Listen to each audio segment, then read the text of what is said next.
ಭಗವದ್ಗೀತೆ ಶ್ಲೋಕ ಶ್ಲೋಕದ ಅನುವಾದ ಹಾಗೂ ಶ್ಲೋಕದ ಭಾವಾರ್ಥ. ಭಗವದ್ಗೀತೆ ಶ್ಲೋಕಗಳು. ಅಧ್ಯಾಯ 1. ಶ್ಲೋಕ 3. ಪಶ್ಯತಾಂ ಪಾಂಡುಪುತ್ರಾಣಾಂ ಆಚಾರ್ಯ ಮಹತೀಂ ಚಮೂಂ ವ್ಯೂಢಾಂ ನೃಪದಪುತ್ರೇಣ ತವ ಶಿಷ್ಯೇಣ ಧೀಮತ. ಅನುವಾದ.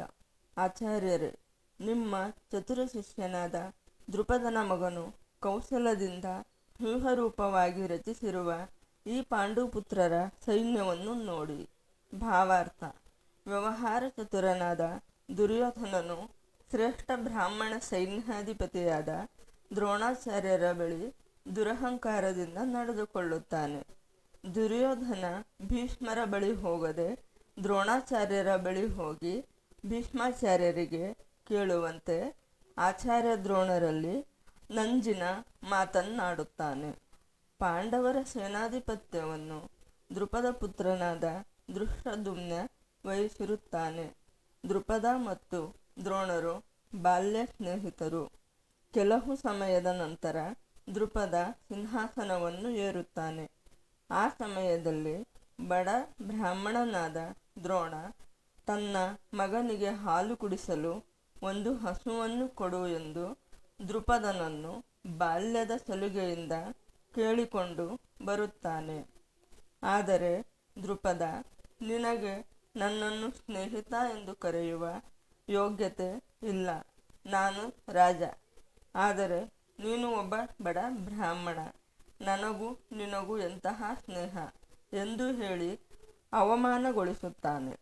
ಇದೇ ದ್ವೇಷದಿಂದ ದ್ರೋಣಾಚಾರ್ಯರು ಕೌರವ ಪಾಂಡವರ ಗುರುವಾಗಿ ಸೇರಿಕೊಂಡು ಅವರ ವಿದ್ಯಾಭ್ಯಾಸ ಮುಗಿದ ಮೇಲೆ ಪಾಂಡವರಿಂದ ದೃಪದನನ್ನು ಸೆರೆ ಹಿಡಿದು ದೃಪದನ ಅರ್ಧ ರಾಜ್ಯವನ್ನು ಕಿತ್ತುಕೊಂಡು, ಈಗ ನಾನು ನಿನಗೆ ಸಮನಾಗಿದ್ದೇನೆ, ಈಗಲಾದರೂ ನನ್ನನ್ನು ಸ್ನೇಹಿತ ಎಂದು ಒಪ್ಪಿಕೋ ಎನ್ನುತ್ತಾರೆ.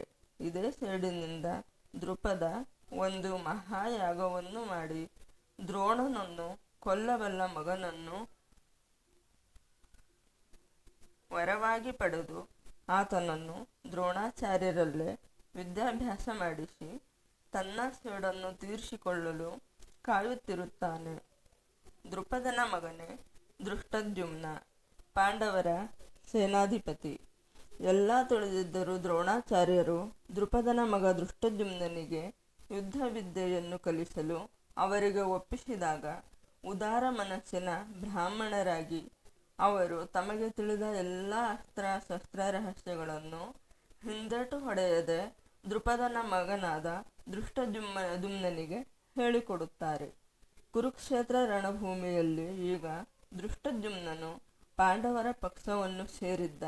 ಸೇನಾವ್ಯೂಹದ ರಚನೆಯ ಕಲೆಯನ್ನು ದ್ರೋಣಾಚಾರ್ಯರಿಂದ ಕಲಿತು ಈಗ ಅವನೇ ವ್ಯೂಹವನ್ನು ರಚನೆ ಮಾಡಿದ್ದಾನೆ.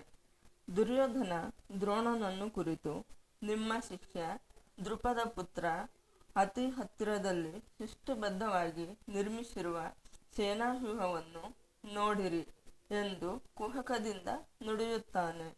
ದ್ರೋಣಾಚಾರ್ಯರು ಸಮರದಲ್ಲಿ ಎಚ್ಚರದಿಂದ ಇದ್ದು ಯಾವ ರೀತಿಯಲ್ಲಿಯೂ ಬಿಗಿ ಸಡಿಲಿಸದಂತೆ ಇರಬೇಕು ಎನ್ನುವ ಉದ್ದೇಶದಿಂದ ದುರ್ಯೋಧನನು ಅವರ ತಪ್ಪನ್ನು ಅವರಿಗೆ ತೋರಿಸಿಕೊಟ್ಟನು. ಅವನಿಗೆ ಮತ್ತೊಂದು ಉದ್ದೇಶವೂ ಇತ್ತು. ದ್ರೋಣಾಚಾರ್ಯರು ತಮ್ಮ ಪ್ರಿಯ ಶಿಷ್ಯರಾಗಿದ್ದ ಪಾಂಡವರ ವಿಷಯದಲ್ಲಿ ಇದೇ ರೀತಿ ಉದಾರವಾಗಿರಬಾರದು ಎಂದು ಎತ್ತಿ ಹೇಳಲು ದುರ್ಯೋಧನನು ಬಯಸುತ್ತಾನೆ. ಯುದ್ಧದಲ್ಲಿ ಅಂತಹ ಔದಾರ್ಯ ತೋರಿಸಿದರೆ ಸೋಲಾಗುತ್ತದೆ ಎಂದು ದುರ್ಯೋಧನನನ್ನು ಎಚ್ಚರಿಸುತ್ತಾನೆ. ಹರೇ ಕೃಷ್ಣ.